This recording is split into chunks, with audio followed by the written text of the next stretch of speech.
Hello student. आज के अपने इस वीडियो में मैं आपको केमिकल काइनेटिक्स के ही कुछ रेट लॉ के बारे में बताऊं। जैसे मैंने लास्ट में आपको रेट लॉ बता दिया था, ऑर्डर कैसे निकालते हैं वो भी मैंने आपको बता दिया था। आज मैं आपका जो रेट लॉ है ना, उसका मैं रेट लॉ के हिसाब से हमारे पास दो टाइप के ऑर्डर ऑफ रिएक्शंस है। एक फर्स्ट ऑर्डर, एक जीरो ऑर्डर, एक सूडो ऑर्डर भी है। तो सूडो ऑर्डर थोड़ा अलग है। फर्स्ट ऑर्डर और जीरो ऑर्डर जो है ना, वो एक डेरिवेशन है। इस बोलते हैं ना, ट्वेल्थ का सबसे ज़्यादा इंपॉर्टेंट टॉपिक है ये। ट्वेल्थ का सबसे ज़्यादा इंपॉर्टेंट टॉपिक है ये। डेरिवेशन आपको बोर्ड एग्जाम में बहुत बार पूछा है, बहुत बार पूछा है। तो अगर ये आप कर लोगे ना, तो आपका 3 मार्क्स आराम से क्लियर हो जाएगा। यहाँ से आपको 3 मार्क्स एकदम आराम से क्लियर हो जाएगा, ठीक है। तो अगर आप चैनल पे अगर नए हो तो प्लीज़ मेरे चैनल को आप सब्सक्राइब करो।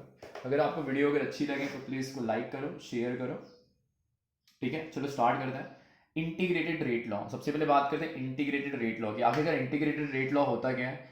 तो मैंने आपको क्या बोला, रेट लॉ अगर आया तो किसको इंडिकेट करेगा? लास्ट लेक्चर में मैंने आपको बताया था, रेट लॉ रहेगा तो हमेशा रिएक्टेंट पार्ट को ही इंडिकेट करेगा। रिएक्टेंट पार्ट को, प्रोडक्ट को भी इंडिकेट नहीं करता। तो रेट लॉ किस पे डिपेंड करता है? रिएक्टेंट के कॉन्सेंट्रेशन पर डिपेंड करता है। रिएक्टेंट के कॉन्सेंट्रेशन पर डिपेंड करता है। तो वही कह रहा था, रिएक्टेंट के कॉन्सेंट्रेशन को इंटीग्रेट करने को ही हम लोग रेट लॉ, मतलब इंटीग्रेटेड रेट लॉ कहते हैं। Integrating the differential rate law and which give a direct relationship between concentration of reactant and time. मतलब रिएक्टेंट का कॉन्सेंट्रेशन को टाइम से इंटीग्रेट करना, उसके रिएक्टेंट की कॉन्सेंट्रेशन उसके टाइम से इंटीग्रेट करना, उसी चीज को हम कहते हैं इंटीग्रेटेड रेट लॉ कहते हैं। अब आता है, इसके अंदर दो टाइप है। एक आपका फर्स्ट ऑर्डर रिएक्शन है, एक आपका जीरो ऑर्डर रिएक्शन है। तो पहले मैं आपको फर्स्ट ऑर्डर की बात करता हूँ। तो फर्स्ट ऑर्डर का मतलब क्या होता है? फर्स्ट ऑर्डर का मतलब क्या? रिएक्टेंट का जो एक्सपोनेंट वाला जो फैक्टर हो, कितना होना चाहिए? 1 होना चाहिए। तो वही चीज कह रहा है ना, रिएक्टेंट का जो एक्सपोनेंट वाला जो फैक्टर होगा, टॉप वाला जो फैक्टर होगा, वो हमेशा 1 होगा। तो वही चीज कह रहा है, the rate depend on the single reactant concentration rights right to first order. मतलब the rate depend on single reactant concentration. Single reactant मतलब सिंगल रिएक्टेंट को हम फर्स्ट ऑर्डर कहते हैं वो, ठीक है। The rate depend on single reactant concentration, ठीक है। रिएक्टेंट के मतलब सिंगल रिएक्टेंट के कॉन्सेंट्रेशन को राइज करते हैं, उसको हम फर्स्ट ऑर्डर कहते हैं। चलो इसका डेरिवेशन देख लो, बहुत इजी डेरिवेशन है। आप एकदम धीरे आराम से धीरे धीरे देखते जाओ, मैं आपको डेरिवेशन करवा देता हूँ। अब यहाँ पे वो लोग ने इक्वेशन दिया, let a tense to product, let a tense to product. मैंने आपको क्या बताया था, रेट लॉ जब भी हम निकालते हैं तो रिएक्टेंट पर डिपेंड करता है, और रिएक्टेंट वाले का जो स्लोप होता है वो हमेशा माइनस होता है। तो अगर मुझे यहाँ से इन बोलते ना, मैंने आपको बताया था पहले लेक्चर में, इंस्टेंटेनियस रेट ऑफ रिएक्शन निकालना है तो मैं यहाँ पे लिख सकता हूँ माइनस ऑफ टाइम से इंटीग्रेट करना, d t directly proportional to a. Power में 1 होगा, पावर में हमेशा 1 होगा, ऐसे, ठीक है। अब ये कहाँ से आया? ये मैंने रेट ऑफ कंजम्पशन निकाला। मैंने रेट ऑफ कंजम्पशन जब निकाल दिया तो मैंने डेफिनेशन डाल दिया, सिंगल रिएक्टेंट कॉन्सेंट्रेशन। रिएक्टेंट एक ही पार्ट है तो डायरेक्टली प्रोपोर्शनल टू दिस। अब अगर मैं यहाँ पे फिर कंटिन्यूसली अगर मैं इसको सॉल्व करूंगा तो ये D A upon D T हो जाएगा, इज इक्वल टू क्या हो जाएगा? के इंटू ए वन। लिखो, नहीं लिखोगे तो भी चलेगा, ए लिखोगे तो भी चलेगा, 1 नहीं लिखोगे तो भी चलेगा। 1 क्यों लिखा? बिकॉज सिंगल रिएक्टेंट कॉन्सेंट्रेशन था, इसलिए मैंने ऑर्डर 1 लिखा था वो, ठीक है। हो गया ये। अब मैं क्या करूँगा, फैक्टर को एक साइड पे शिफ्ट कर लेता हूँ। तो मैं लिख लेता हूँ यहाँ पे डी ए अपॉन ए को यहाँ पे ले लिया, माइनस को मैं वहाँ पे शिफ्ट कर देता हूँ, माइनस ऑफ के इंटू मैं डी टी कर देता हूँ। मैंने ए को यहाँ पे ले लिया, डी टी को वहाँ पे शिफ्ट कर दिया, ठीक है। अभी यही जो मेरा इक्वेशन है, टेकिंग इंटीग्रेशन ऑफ इक्वेशन 1 पकड़ लो, इक्वेशन 1। तो इक्वेशन 1 को मैं इंटीग्रेट करूंगा। अब यहाँ पे जो ए है, यहाँ पे जो ए तो आपको टी तो आपको पता है टाइम इंटरवल है। जो ए है वो क्या है? जो ए है वो क्या है? वो रिएक्टेंट वाले पार्ट को इंडिकेट कर रहा है। अब इंटीग्रेट मैं करूंगा, तो मैं इसको इंटीग्रेट जब करूंगा तो इंटीग्रेशन मैंने निकाल लिया, ये मेरा डी ए अपॉन ए हो गया, और यहाँ पे मेरा माइनस ऑफ के को मैंने बाहर रखा, यहाँ पे भी मैंने इंटीग्रेट किया, ये 1 इंटू डी टी रख लिया, ऐसे रख लिया हो। अब मैं कुछ लिमिट यहाँ पे पुट करूंगा, कुछ मैं यहाँ पे लिमिट पुट करूंगा, क्योंकि जब हम इंटीग्रेट यहाँ पे करेंगे तो हम यहाँ पे कुछ लिमिट पुट करेंगे। तो लिमिट में क्या पुट करा वो आप देख लो। तो लिमिट आप हमेशा ध्यान में रखना, ये मेरा ए नॉट है जिसको मैं बोलूंगा इनिशियल कॉन्सेंट्रेशन ऑफ ए, और ये मेरा ए टी है जो कि है मेरा फाइनल कॉन्सेंट्रेशन। ये मेरा इनिशियल कॉन्सेंट्रेशन है वेयर द टाइम इज 0, और ये मेरा फाइनल कॉन्सेंट्रेशन है, ये मेरा फाइनल कॉन्सेंट्रेशन है, वहां पे टाइम है टी को मैं रिप्रेजेंट कर रहा हूँ। मतलब ये अनरिएक्टेड चीज़ों को मैं इंडिकेट कर सकता हूँ, A T.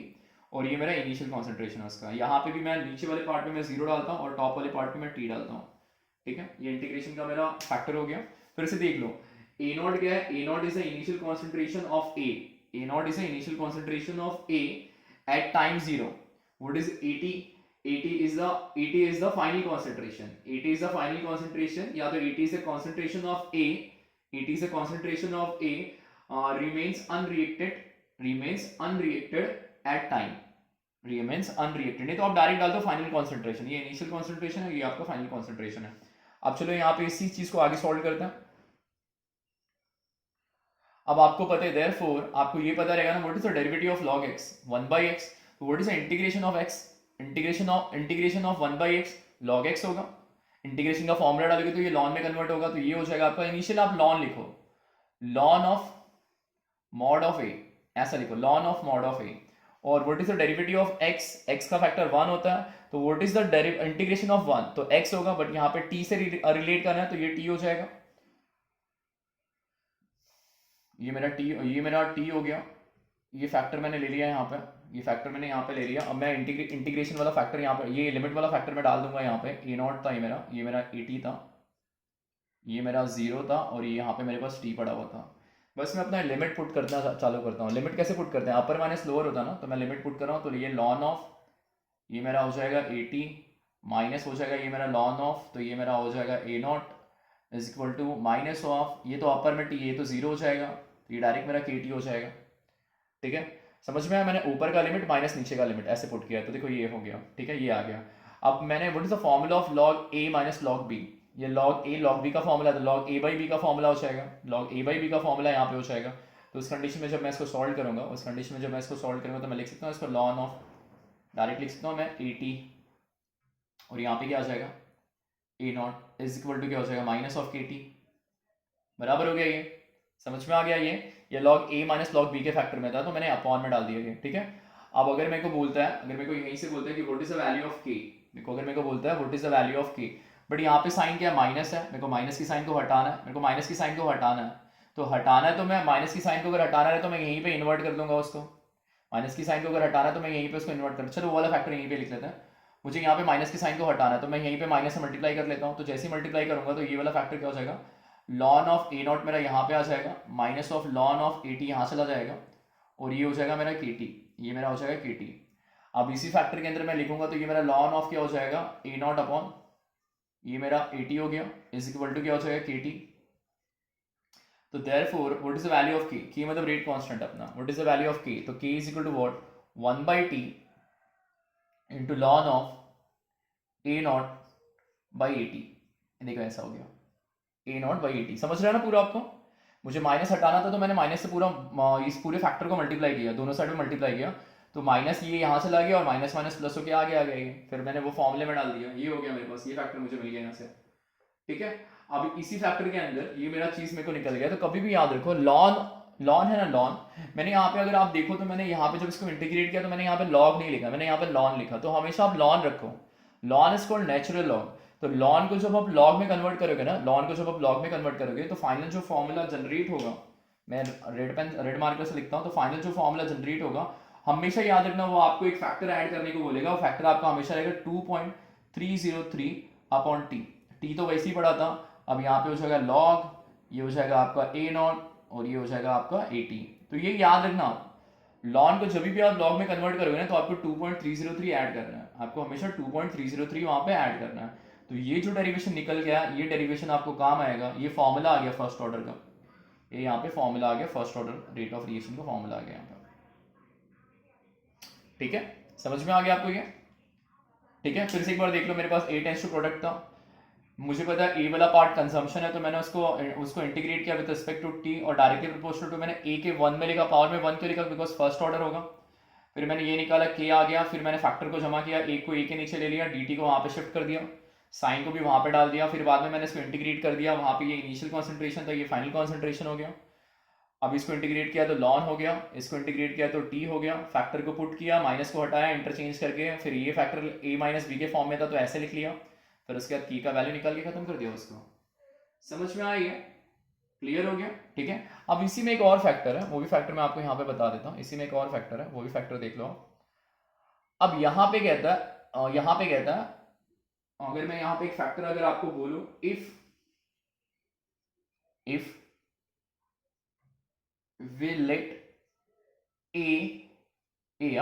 if we let a mole per dm cube, mole dm cube पकड़ लो, मोल पर dm cube, एक और फॉर्मूला जनरेट होगा पर dm cube as the initial concentration, as the initial concentration and a minus x as final concentration, तो ये भी आपको ध्यान रखना है। तो ये वाला वैल्यू जब यहाँ पे पुट करोगे ना, ये वाला जो फैक्टर जब आप यहाँ पे पुट करोगे तो फॉर्मूला यहाँ पे क्या हो जाएगा, तो therefore k is equal to 2.303 upon t into log of क्या हो जाएगा, ये हो जाएगा इनिशियल a हो जाएगा और यहाँ पे हो जाएगा a माइनस एक्स। तो ये वाला भी फॉर्मूला आपको ध्यान में रखना है। इस वाले फॉर्मूले से भी आपको क्वेश्चन पूछता है, इस वाले फॉर्मूले से भी आपको क्वेश्चन पूछता है, तो ये वाली भी चीज आपको ध्यान में रखना है। तो दोनों फॉर्मूला आप याद रखो, दोनों के दोनों फॉर्मूले आप याद रखो। कभी कभी क्या होता है ना, कॉन्सेंट्रेशन में भी दिया होता है, कभी कभी चीजें को कॉन्सेंट्रेशन से भी डील करना पड़ता है। तो कॉन्सेंट्रेशन से डील करना है तो कभी आप ये वाला फैक्टर, ये वाला फॉर्मूला जनरली ये वाला फॉर्मूला ही लगता है। कभी कभी कुछ डिफरेंट टाइप के सम होंगे ना, तो उसमें जब जैसे यूनिट में अगर आपका मोल पर डीएम क्यूब अगर दे रहा है तो उस कंडीशन में आप ये वाला फॉर्मूला अप्लाई करो। यूनिट से आप यहाँ पे किसी कॉन्सेंट्रेशन में आपको डायरेक्ट मोलार दिया रहेगा, यहाँ पे अगर यूनिट में आपको मोल पर डीएम क्यूब दे रहा है तो उस कंडीशन में आप ये वाला फॉर्मूला यूज करो। तो ये दोनों फॉर्मूला याद रखो, दोनों चीजें आपकी फर्स्ट ऑर्डर से निकल के आ रही हैं। अब यहीं पे एक फैक्टर और होता है, इसी में एक फैक्टर और होता है जिसको हम कहते हैं हाफ लाइफ, हाफ लाइफ कहते हैं। अब हाफ लाइफ होता है क्या है, हाफ लाइफ ये होता है कि हाफ लाइफ ये होता है the time required for the reactant concentration to fall to 1/2 of the initial value. मतलब इनिशियल वैल्यू अगर, मतलब कोई भी रिएक्शन का इनिशियल वैल्यू जो भी आएगा, कोई भी रिएक्शन का इनिशियल वैल्यू को हाफ करने के लिए जितना टाइम रिक्वायर्ड होता है उसको हम हाफ लाइफ कहते हैं। कोई भी रिएक्शन का कॉन्सेंट्रेशन कुछ भी आया उसको बोलते हैं ना, हाफ करने के लिए जितना टाइम लगता है उस चीज को हम कहते हैं हाफ लाइफ कहते हैं, उस चीज को हम कहते हैं हाफ लाइफ कहते हैं।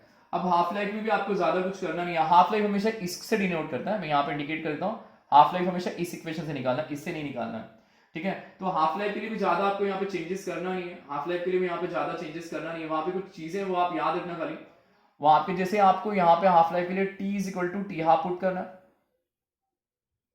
t इज इक्वल टू आपको यहाँ पे हाफ लाइफ निकालना है तो t इज इक्वल टू आपको टी हाफ पुट करना है, और जहां पे फैक्टर आपका 80 होगा ना वहां पे आपको डालना है a0/2। ये एक अजम्पशन है, वो अजम्पशन यहाँ पे पुट करना है, वो अजम्पशन यहाँ पे पुट करना है इस वाले इक्वेशन में। पुट करो फटाफट, बताओ मुझे क्या आएगा, चलो पुट करते हैं फटाफट, बोलो फटाफट क्या आएगा। k इज इक्वल टू 2.303, ये हो जाएगा मेरा t हाफ हो जाएगा, ये t हाफ हो गया, ये हो जाएगा मेरा लॉग ऑफ a0 का, तो a0 ही होगा, और इसको अगर मैं डालूंगा तो यहाँ पे मेरे पास हो जाएगा ये मेरा a0/2 हो जाएगा। 2 का मल्टीप्लाई ऊपर करो, t हाफ को आप यहाँ पे डाल दो, तो मैं t हाफ को यहाँ पे ले लेता हूँ, is equal to 2.303 upon k into log of क्या हो जाएगा, ये 2a0 होगा ना, ऊपर शिफ्ट हुआ और यहाँ पे a0 हो गया, a0 कैंसिल हो गया, तो log ऑफ 2 की वैल्यू जो भी आएगी आपकी, log ऑफ 2 की वैल्यू 0.3010 होती है। तो जब सॉल्व करोगे तो और इसको इससे मल्टीप्लाई कर दो तो वैल्यू आपका आएगा 0.693 अपॉन के, ये हो गया आपका हाफ लाइफ ऑफ किसका, फर्स्ट ऑर्डर का, खत्म। तो ये देख लो, ये हाफ लाइफ भी आपको पूछता है, 2 मार्क का हाफ लाइफ भी आपको आता है, तो ये फर्स्ट ऑर्डर का हाफ लाइफ हो गया, खत्म। हाफ लाइफ फिर से देख लो क्या होता है, हाफ लाइफ होता है कि the time required for the reactant concentration, reactant concentration की वैल्यू को हाफ करने के लिए, रिएक्टेंट के कॉन्सेंट्रेशन की वैल्यू को हाफ करने के लिए जितना टाइम, हाफ करने के लिए जो भी टाइम लगता है उस चीज को हम कहते हैं हाफ लाइफ, उस चीज को हम कहते हैं हाफ लाइफ।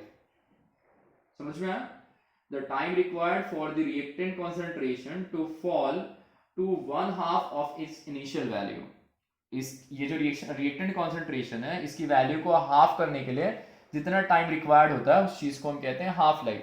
और हाफ लाइफ की कंडीशन आप याद रखना, टी को आप टी हाफ पुट करोगे, फाइनल कॉन्सेंट्रेशन को आप a0/2, a0 मैंने बोला था ना इनिशियल कॉन्सेंट्रेशन है, उसको हाफ करना है, तो मैंने 2 डाल दिया, अब वो वैल्यू मैंने रखा और फाइनल फॉर्मूला निकाल दिया, t half of the first order reaction is equal to 0.693 upon k, खत्म हो गया।